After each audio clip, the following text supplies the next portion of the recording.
Reportagem aberta no telão, que fala o seguinte, tá, pessoal? A gente está vendo essas movimentações da bancada do PL no Congresso e o governo e a bancada ruralista se unem contra Trump e aprovam PL, que aí já é o projeto de lei da reciprocidade no Senado.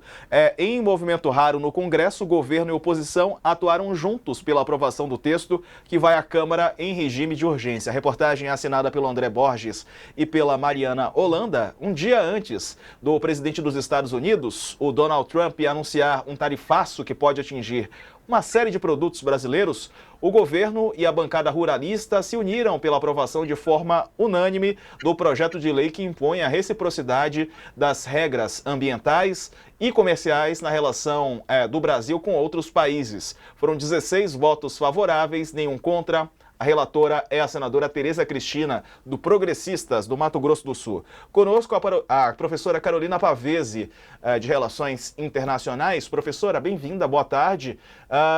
Reciprocidade, te parece uma boa saída? Bom, a reciprocidade tem sido uma aposta arriscada agora, até porque a gente está na véspera desse anúncio, então amanhã é o grande dia onde veremos, né, o quanto o Brasil vai fazer parte dessa lista aí que foi chamada e tem sido chamada de os 15 sujos, então os 5 países sujos inimigos da economia norte-americana e que estão nessa lista de Trump, que deve ser anunciada amanhã, e o quanto essas tarifas vão ser colocadas, né? Qual é o valor dessas tarifas, até para a gente poder fazer uma análise do custo que isso tem de fato e objetivo para o nosso comércio bilateral com os Estados Unidos. Então, a ideia da reciprocidade tem sido levantada já por vários outros países, se insere dentro dessa mesma argumentação e vem somada também a posição do governo de levar isso ao OMC, mas a gente sabe que a OMC caminha a passos muito mais lentos do que os efeitos perversos de um aumento e de uma guerra tarifária. Então, ela vem colocada aí para tentar, talvez, constrangir mais ainda os Estados Unidos a rever a sua posição, seja ela qual for, anunciada amanhã. Fazer o seguinte, professor, a gente vai continuar a entrevista, viu, coach? Só preciso chamar um intervalo na TV. Na volta a gente vai comentar e analisar amanhã, né? O dia importante, o governo dos Estados Unidos, Donald Trump, vai anunciar se taxará ou não o Brasil. O Brasil vê fortes indícios de que será taxado por Trump e prepara a resposta. Eu te conto mais depois do intervalo. Até já. Aqui no YouTube a entrevista continua. Fala, coach. Professora, na prática, o que essa aprovação da reciprocidade, hoje o PL aprovado no Senado, representa para o Brasil na reação, na possível reação aos Estados Unidos? Que medidas você vê que o governo brasileiro pode adotar com apoio do Congresso Nacional contra os Estados Unidos nesse momento?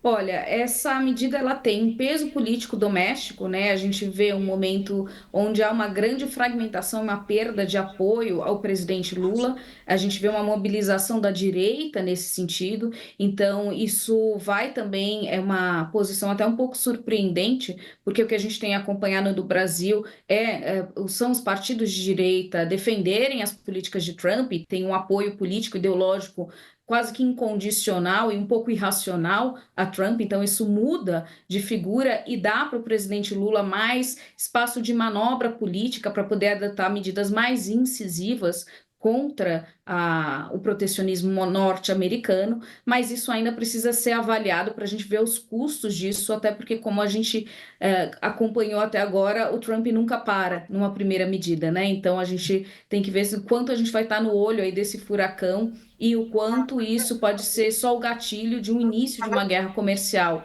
Há a expectativa ainda de que se possa chegar numa solução diplomática a alguns produtos que Trump nomeou, como o próprio etanol, onde o Brasil cobra uma tarifa muito superior àquela cobrada pelos Estados Unidos. Então, o próprio governo brasileiro sinalizou que para esses produtos é possível que a gente até repense a nossa tarifa para apaziguar um pouco os ânimos. Então, tudo depende muito do que será anunciado amanhã e também do quanto o Brasil vai avaliar politicamente que vale implementar essa medida de reciprocidade e jogar mais querosene aí nessa fogueira.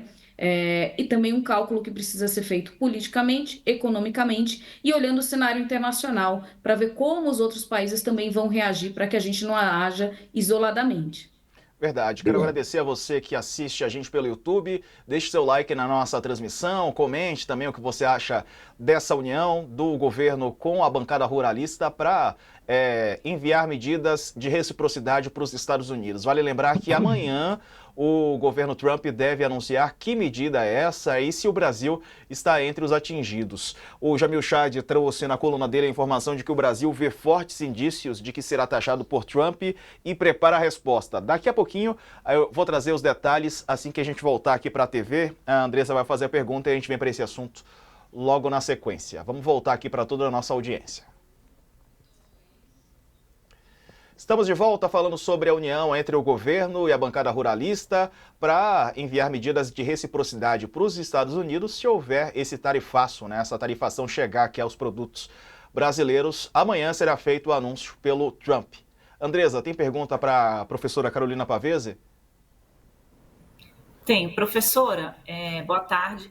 Eu queria ouvir a opinião da senhora sobre se o Trump pode usar essa lei de poderes econômicos para esse tipo de medida. Tem uma discussão forte ali na imprensa americana de que divide um pouco ali, né, as pessoas, se poderia usar ou não poderia. Na sua concepção, qual é a resposta? A resposta é que, independente de podendo ou não legalmente, ele vai utilizar todos os recursos que ele tem. Ele já demonstrou que ele ignora os limites legislativos que são impostos a ele, e esses limites ele vem muito a posteriori, né? Até agora, nesses 3 meses, Trump age e depois há uma repreensão do legislativo e do judiciário, e aí, dentro do possível, ele repensa. Então, isso não vai freá-lo, até porque até agora a gente não viu nenhuma intervenção para esse anúncio que vem amanhã, Andresa. Vamos dar uma olhada nessa reportagem do Jamil Chad, trazendo mais informações para vocês. Brasil vê fortes indícios de que será taxado por Trump e prepara a resposta. O Brasil está preparando resposta a Donald Trump, né, para essa ação da quarta-feira. O governo brasileiro considera que existem fortes indícios de que o país será alvo de tarifas extras implementadas pelo governo Trump a partir de amanhã. Membros da cúpula do executivo já trabalham com a ideia do tarifaço e apenas aguardam para saber a dimensão dos produtos envolvidos e o valor da tarifa. Um dos cenários é de que o Brasil seja taxado em 20% em todos os seus produtos, assim como os demais países. O Itamaraty, por sua vez, considera que tem espaço legal para elevar as tarifas para os produtos americanos sem violar os compromissos do país na Organização Mundial do Comércio. Pelas regras, o Brasil poderia subir as taxas para até 35% sem incorrer numa ilegalidade nos tratados. O porta-voz da Casa Branca disse que o anúncio de amanhã será para proteger as próximas gerações, para que os empregos sejam criados nos Estados Unidos e que o sonho americano possa continuar a existir. Professora, esse sonho americano vendido pelo Trump, né, ele está sendo comprado pela população dos Estados Unidos porque, como contrapartida, né, os norte-americanos vão receber essa taxação também, né? Quer dizer, vão pagar mais caro pelos produtos que eles consomem hoje. Exato, essa é uma grande falácia. A gente viu também o vice-presidente Vance falando que o protecionismo ele vem como uma medida para alavancar a competitividade e a inovação da indústria americana, gerar empregos, quer dizer, mas o que a gente tem visto até agora e com a experiência que se tem é que tarifas elas sempre oneram a camada mais vulnerável da população, que já tem sofrido com uma inflação há algum tempo. Essas tarifas elas são absorvidas pela indústria e são repassadas para o consumidor com preço final. Com um protecionismo maior, diminui ainda a competitividade e a oferta de produtos mais baratos nos Estados Unidos, fazendo com que os consumidores sejam obrigados a pagar mais por esses produtos, então, parcialmente americanos, né? Lembrando que essas cadeias globais elas são altamente distribuídas e diversificadas, são poucos os produtos que a gente pode chamar de 100% americanos aí. esse aumento de preço, ele onera o consumidor e gera também uma pressão inflacionária e coloca a economia numa espiral negativa em médio e longo prazo, inclusive quando não vem acompanhada de medidas econômicas para sanar isso. Ademais, Diego, a gente precisa colocar aí uma questão importante que é o perfil econômico dos Estados Unidos. A gente está falando de um país onde, ao contrário de outros países que têm um perfil muito exportador, como a Alemanha, por exemplo, mais de 75% do PIB dos Estados Unidos vem de consumo doméstico, né? A exportação, importação, ela vai corresponder aí a esses 25% que sobram. Então, a parcela do comércio internacional para a economia é relativamente pequena quando a gente comparar com outras nações muito mais exportadoras. E aí, o que depende mesmo, isso aumenta, então, o peso que uma pressão inflacionária tem na própria economia norte-americana. Carolina, o vice-presidente, ministro Alckmin, ele voltou a repetir hoje e falou em ganha-ganha com os Estados Unidos, né? Ele tem repetido essa frase. Mas também pode acontecer o contrário, né? Que o Trump já encontra forte reação da justiça e de empresários americanos. O dólar está perdendo valor e, como vocês falaram, a inflação pode subir tanto nos Estados Unidos como no Brasil. Os dois podem perder com isso. Aliás, eu queria te perguntar isso. O mundo inteiro pode perder com esses tarifaços do Trump, inclusive os Estados Unidos. O mundo inteiro Bom, perde, gera uma grande pressão de incerteza, né? Um grande cenário de incerteza, onde é sempre muito ruim para a economia, as regras têm sido rasgadas, então não se sabe mais como jogar, o retorno a esse unilateralismo, ou às vezes a costura de arranjos bilaterais, como esses que a gente viu o governo brasileiro, inclusive, tentar negociar, eles também geram mais imprevisibilidade, a gente não tem um padrão a seguir, né? E aí tem um ponto importante também nessa guerra a discutir, a gente tem verbalizado muito sobre tarifas, mas as tarifas são um percentual muito pequeno das barreiras ao comércio internacional, inclusive na mira do próprio Trump e nesse levantamento para ver quem vai estar nessa lista suja aí dos 15 sujos, ele está considerando dados sobre barreiras não tarifárias e por isso também o Brasil entra na mira, né? A gente vê a própria indústria americana que quer esse protecionismo, fornecendo informações ao governo sobre essas barreiras não tarifárias brasileiras, e aí vem, por exemplo, subsídios a créditos de carbono, a gente está falando de taxas extras de frete marítimo para poder subsidiar a Marinha Brasileira, até passando pela própria informação e leis futuras que o Brasil quer adotar de propriedade intelectual, tudo isso está no radar dos Estados Unidos. As barreiras não tarifárias hoje são quase 80% dos obstáculos ao comércio internacional. É mais difícil quantificar, por isso a gente fala menos sobre elas, mas elas têm um peso muito maior do que o comércio e isso também deve se acentuar. E é uma área na qual o Trump pode também navegar, né? Se ele encontrar internamente dificuldades legais de avançar com tarifas muito acentuadas, ele pode também recorrer à reciprocidade em barreiras não tarifárias. E aí estima-se que cerca de 86% das exportações brasileiras para os Estados Unidos sofram já de barreiras não tarifárias. É obrigado. verdade. Estou vendo aqui, viu, pessoal, uma reportagem da Folha. Vou aproveitar a professora Pavese para perguntar também sobre isso, porque um ministro lá da França admite apressar o acordo União Europeia-Mercosul diante desse tarifaço dos Estados Unidos. É o ministro das Finanças, Eric Lombard. Ele disse que a ameaça americana de tarifaço, diante dela, é preciso apressar as discussões sobre o acordo comercial União Europeia-Mercosul, um raro aceno à possibilidade de mudança da atual posição da França, que faz oposição a esse tratado. Lá nos Estados Unidos, eles estão chamando de Dia da Libertação, a quarta-feira, né? O Trump e seus aliados. Esse tarifaço que é prometido pelo presidente norte-americano. Professora Pavese, como efeito colateral pode ser uma união, finalmente a França colaborar para esse acordo com o Mercosul?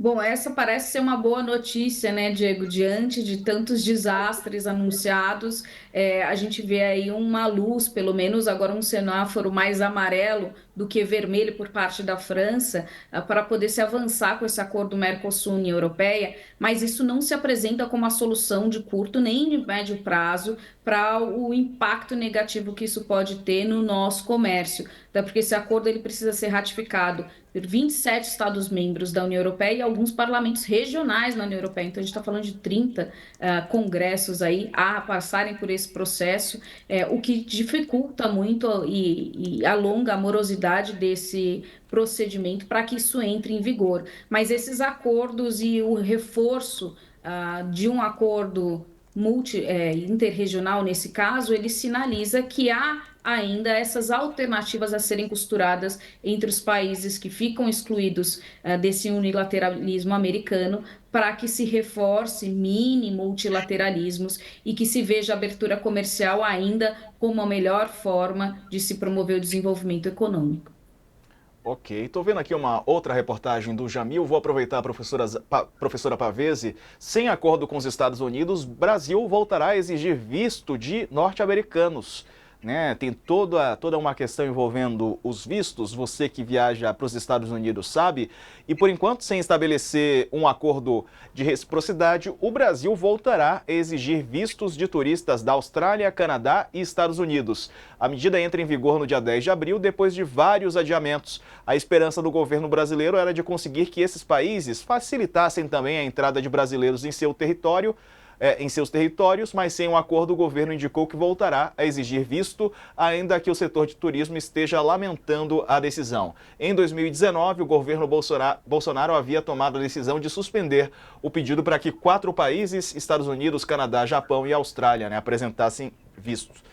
É a tal da reciprocidade, né, professora Carolina Pavese? É a reciprocidade somada aí também de uma manifestação política, né, e muito simbólica dessa insatisfação. O impacto disso real é muito pequeno, né? A grande parte do fluxo de americanos que vem para cá, vem para negócios e para turismo também, o que ainda é muito pequeno também comparado com outros grupos. E esse visto que entrará em vigor no dia 10, ele não tem nada a ver com a dificuldade que a gente tem enquanto brasileiro de obter o visto norte-americano. Trata-se de um visto eletrônico que é solicitado por um formulário eletrônico, paga-se uma taxa e se gera ali um QR Code. Então também há uma facilidade, essa reciprocidade, como a gente pensa, não é plenamente aplicada, né? É verdade. Professora Carolina Pavese, obrigado, viu, pela entrevista, professora de Relações Internacionais do Instituto Mauá. Obrigado, professora. Uma boa noite para a senhora. Boa noite para vocês e vamos acompanhar amanhã o grande dia, né? Muitas notícias.